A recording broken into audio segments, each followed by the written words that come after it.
नमस्कार दोस्तों। मीडिया के आज़ादी के भले ही बड़े बड़े दावे किए जाते हैं, लेकिन मौजूदा हालात कुछ अलग ही कहानी बयां करती है। एक्सपर्ट्स का कहना है कि मीडिया ने अपने आप को अपने मकसद से भटकाया है, साथ ही साथ बड़े मीडिया ऑर्गेनाइजेशन कॉरपोरेट्स के हाथों में जा चुके हैं। इसी के चलते जर्नलिस्ट कुछ अनुचित कदम उठाते हैं और इन्हें जेल तक जाना पड़ता है। यहाँ तक कि कुछ जर्नलिस्ट का तो पता भी नहीं चलता कि वे कहाँ गुम हो गई। तो आज हम इस टॉपिक पे इस वीडियो में बात करने वाले हैं। साल 2022 में जेल में पत्रकारों की संख्या 533 है, जो कि 2021 के मुकाबले बड़ी है। तो आपके मन में सवाल होगा कि ऐसा आखिरकार क्या हो रहा है जिसके चलते इतने पत्रकार जेल में डाल दिए जाते हैं। तो हम सबसे पहले बात करते हैं म्यांमार की, जहां 62 पत्रकारों को जेल में डाल दिया गया क्योंकि 2021 में वहां तख्तापलट हुआ था और इसी के चलते कुछ चैनल्स ने टीआरपी इंक्रीज करने के लिए सेना के विरुद्ध जाकर काम किया। इसमें से एक था डैनी फेस्टर नाम का पत्रकार, जिसने सेना की कुछ गोपनीय जानकारी लीक की थी। इसके लिए इसे 11 साल की सज़ा सुनाई गई, लेकिन उसके खिलाफ सबूत ना मिलने पर इसे रिहा कर दिया गया। इसके बाद इस प्रकार के मामलों में ईरान देश तीसरे स्थान पर आता है, जहां पर 47 पत्रकारों को जेल जाना पड़ा। पिछले साल चले हिजाब प्रदर्शनों को लेकर कई पत्रकारों को गिरफ्तार किया गया, जिनमें सबसे ज़्यादा चर्चा में रही महसा अमीनी, जो कि एक 22 साल की महिला पत्रकार थी। उन्होंने हिजाब न पहनने तथा इसके विरुद्ध कवरेज करने के मामले में उन्हें गिरफ्तार किया गया। बाद में खबर आई कि उन्हें दिल का दौरा पड़ा और वो कोमा में चली गई।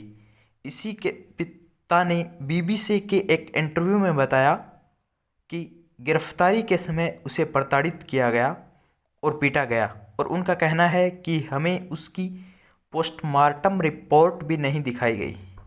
रिपोर्टर्स विदाउट बॉर्डर्स के सचिव का कहना है कि तानाशाही और निरंकुश सरकारें पहले से कहीं ज़्यादा तेज़ी से पत्रकारों को जेल में डाल रही है, क्योंकि ऐसी घटनाएं वहां ज़्यादा होती है जहां मीडिया स्वतंत्र रूप से काम नहीं करता या डेमोक्रेसी सरकारें नहीं होती। दूसरा मुद्दा जर्नलिस्ट के मारे जाने का है। ब्रुसेल्स स्थित इंटरनेशनल फेडरेशन ऑफ जर्नलिज्म की जारी रिपोर्ट में कहा गया कि 2022 में दुनिया भर में अब तक 67 पत्रकार मारे गए, जिनमें सबसे ज़्यादा संख्या रशियन यूक्रेन वॉर की है, जहां 20 पत्रकार मारे गए।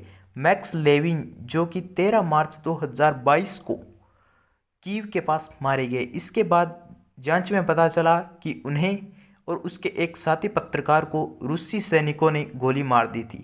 डॉम पिटिलिप्स, जो कि ब्रिटिश फ्रीलांसर जर्नलिस्ट थे, और बाद में उसके साथ ब्रूनो, जो कि दोनों पत्रकार अमेजोन की जंगलों से लापता हो गए। बाद में पता चला कि वे वहां हो रही अवैध खुदाई के चलते वहां गए थे और वहां उन्हें गोली मार दी गई। तीसरा मुद्दा है कि 49 पत्रकार लापता हो गए, जिसके बारे में आज तक कोई जानकारी भी नहीं मिली है। तो दोस्तों, इस प्रकार की बातों से पता चलता है कि तानाशाही शासन या सरकार के प्रेशर की वजह से, यहाँ तक कि कभी कभी जर्नलिस्ट द्वारा अपने स्वार्थ के कारण से इस प्रकार की घटना को अंजाम मिलता है। इससे मिलता जुलता एक मुद्दा और भी है, जो है येलो जर्नलिज्म। इसके सबसे पहले जानने की कोशिश करेंगे कि येलो जर्नलिज्म क्या होता है। तो दोस्तों, कभी कभी आई कैचिंग हेडलाइंस, अनुचित शब्द, फोटोज़ या अनुचित लैंग्वेज का यूज करके और फैक्ट्स पर फोकस ना करते हुए जब हम लोगों को ज़्यादा अट्रैक्ट किया जाता है, तो इस प्रक्रिया को येलो जर्नलिज्म कहा जाता है। और इसी के नतीजे कुछ इसी प्रकार के होते हैं, जो हम लोगों ने स्टार्टिंग में इस टॉपिक में डिस्कशन किए थे। आई होप कि आपको ये वीडियो काफ़ी पसंद आया होगा।